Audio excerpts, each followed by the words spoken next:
5 Things to Tell Yourself at Night, The Voice of My Soul. Part 1.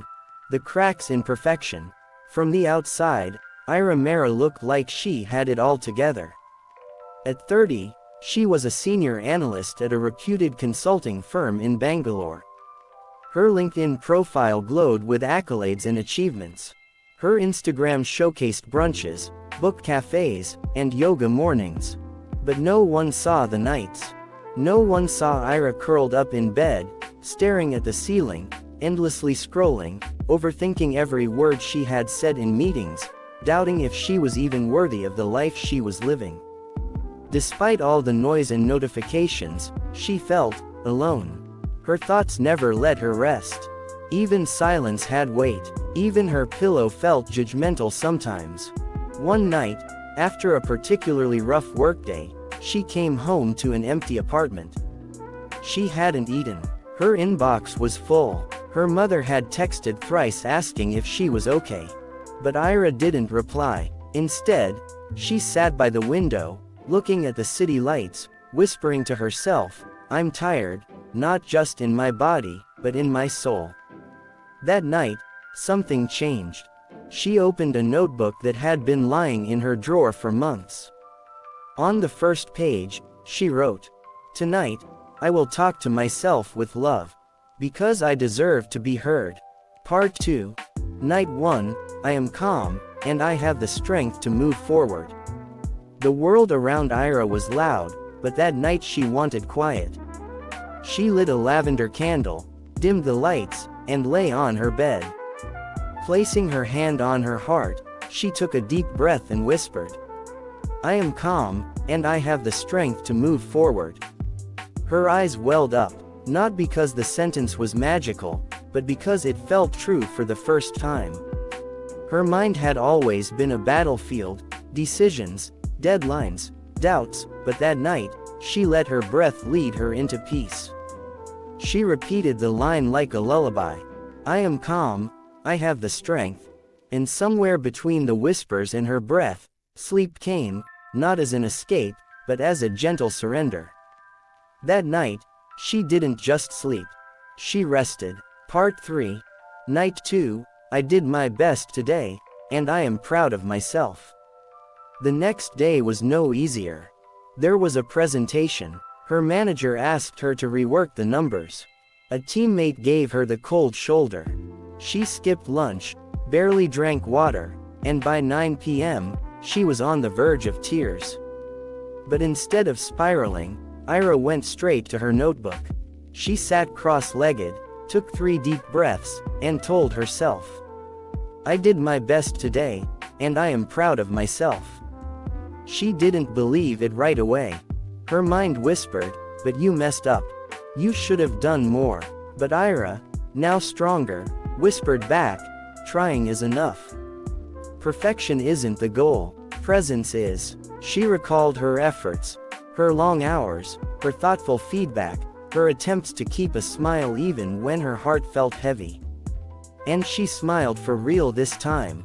That night, she celebrated herself, not for success, but for showing up.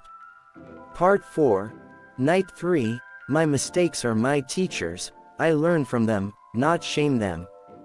By the third night, Ira was getting used to these quiet conversations.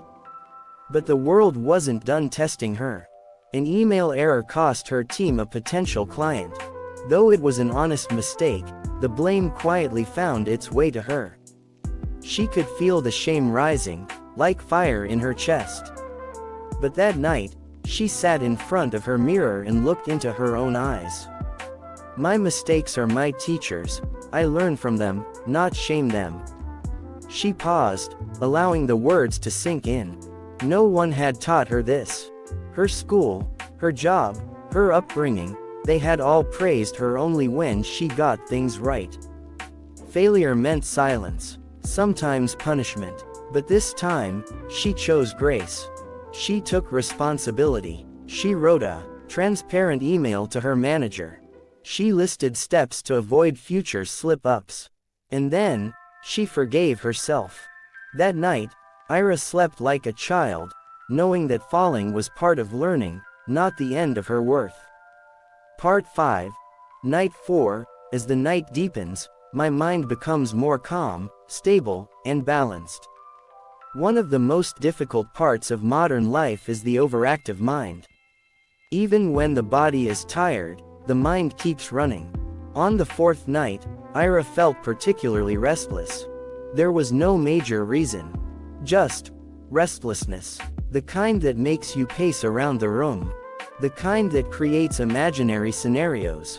The kind that reminds you of old wounds. Instead of resisting it, Ira chose to welcome the night. She lay down, closed her eyes, and breathed deeply. As the night deepens, my mind becomes more calm, stable, and balanced. She said it slowly, timing it with her breath. With each repetition, the chaos in her head started to soften. She visualized her thoughts as clouds floating across the sky. She didn't chase them, she just let them pass.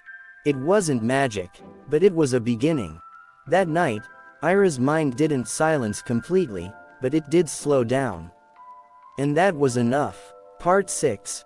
Night 5. Tomorrow is a new day, and I will welcome it with an open heart and a smile. 5 nights. 5 affirmations. 5 tiny revolutions within Ira. By now, something within her had shifted. She still had bad days. She still got tired. She still felt lonely at times. But now, she had tools. On the 5th night, Ira lit her candle, opened her window to feel the cool breeze, and whispered, "Tomorrow is a new day, and I will welcome it with an open heart and a smile."